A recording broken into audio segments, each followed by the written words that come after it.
Acting Commissioner of Police Errol Alexander has indicated that the constraints of meager resources continue to negatively impact the work of the police force. However, he has defended the performance and response of the Minister of National Security, Victor Lecorbier, amid criticism from the public that enough is not being done to provide the needed resources to the police. With reference to getting a lot of these resources, it goes past the minister. And I think the minister, in all fairness, I've heard so many things, so many people criticize him. But in all fairness, I think the minister have good expectations of us, and he's trying.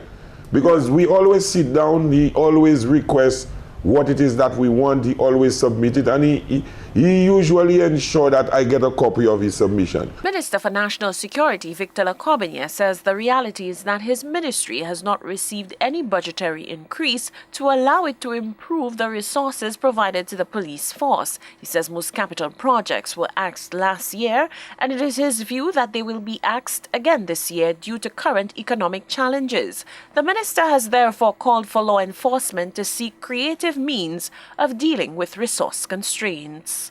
We all have to try to do with the resources that we have and to try to find innovative ways to expand our programming.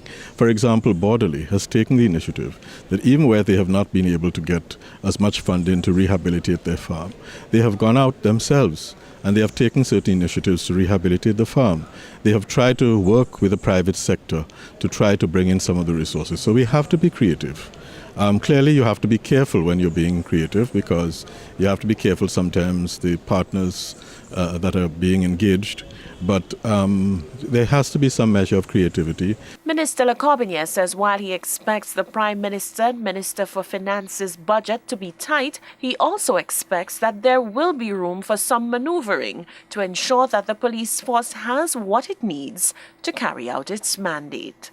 Lovely St Aimee-Joseph, NBC News.